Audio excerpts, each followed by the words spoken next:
പ്രഗൽഭനായ പണ്ഡിതനാണ് അല്ലാമ ഫത്ഹുൽ മൗസിലി റഹ്മത്തുള്ളാഹി അലൈഹി.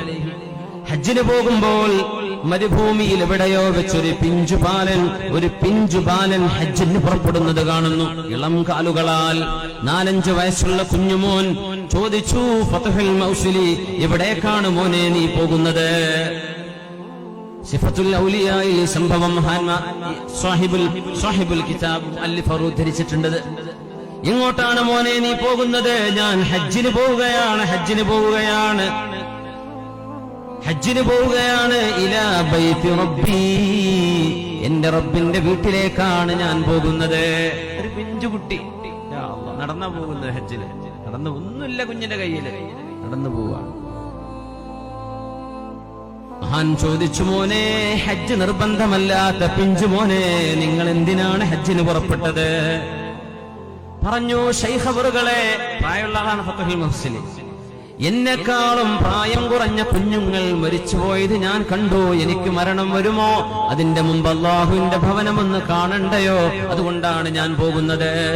അള്ളാഹു നമുക്കൊക്കെ ഹജ്ജ് ചെയ്യാനുള്ള തൗഫീഖ് നൽകട്ടെ. ഹജ്ജിന് പുറപ്പെട്ട മുഴുവൻ ആളുകൾക്കും അള്ളാഹു മഖ്ബൂലും മബ്റൂറുമായത് ചെയ്തു വരാനുള്ള തൗഫീഖ് കൊടുക്കട്ടെ. കഅബയോടൊരു സ്നേഹം. കുഞ്ഞു പറയാ, എന്നെക്കാളും കൊച്ചുപ്രായമുള്ള മക്കൾ മരിച്ചുപോയത് ഞാൻ അറിഞ്ഞു, അതുകൊണ്ടാണ് ഞാൻ ഹജ്ജിന് പുറപ്പെട്ടത്. പറഞ്ഞു, മോനെ, നിന്റെ കാൽവെപ്പുകൾ ചെറുതാണല്ലോ മോനെ, ചെറിയ ഇളം കാലുകൾ കൊണ്ട് ഒരുപാട് ദൂരം നടക്കാൻ കുഞ്ഞിനെ കൊണ്ട് കഴിയില്ലല്ലോ, കൊച്ചു കാലല്ലേ മോന്റേത്. അപ്പൊ പറഞ്ഞു, കാലെടുത്ത് വെക്കലാണ് എന്റെ ഡ്യൂട്ടി, എന്നവിടേക്ക് എത്തിക്കല് അള്ളാഹുവിന്റെ ഡ്യൂട്ടിയാണ്. വല്ലദീന ജാഹദൂ ഫീനാ ലനഹ്ദിയന്നഹും സുബുലനാ, അള്ളാഹുവിന് വേണ്ടി കഷ്ടപ്പാട് അനുഭവിക്കുന്നവർക്ക് അള്ളാഹു വഴി എളുപ്പമാക്കുമെന്നല്ലേ പറഞ്ഞത്. കാല് ചെറുതായിക്കോട്ടെ, ഇന്ന് അള്ളാഹു എത്തിച്ചു തരുമല്ലോ.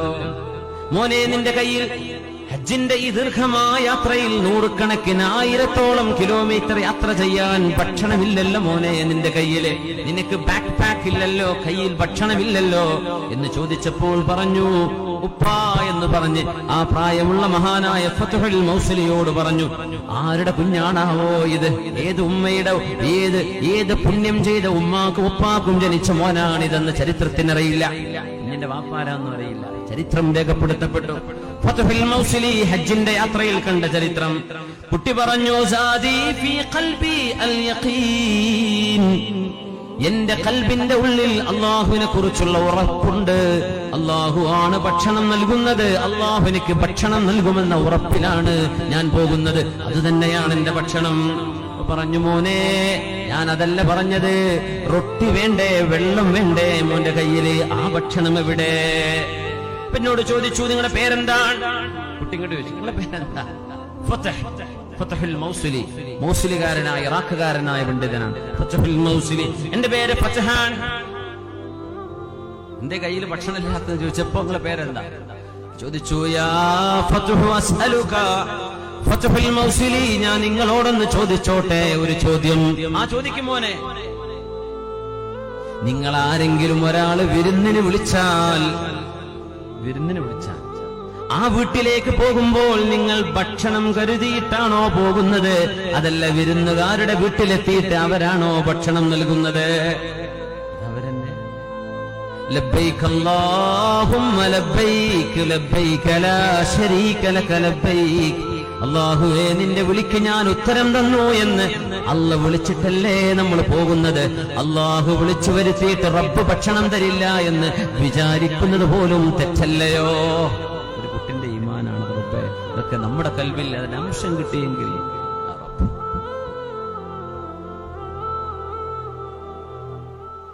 എന്റെ റബ്ബെന്നെ വിളിച്ചിരിക്കുന്നു. ഫഇന്ന മൗലായ ദഅാനി, എന്റെ മൗലയായ അല്ലാഹു എന്നെ വിളിച്ചിരിക്കുകയാണ്.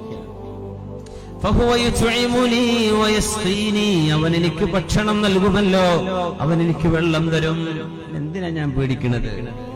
ഫത്ഹുൽ മൗസിലി പറഞ്ഞു, ആ കുഞ്ഞിന്റെ വർത്തമാനം കേട്ട് എന്റെ അത്ഭുതം ജീവിതത്തിൽ ഇന്നും എനിക്ക് മാറിയിട്ടില്ല. ഒരു പിഞ്ചു പൈതൽ ഹജ്ജിന് നടന്നു വന്നത്.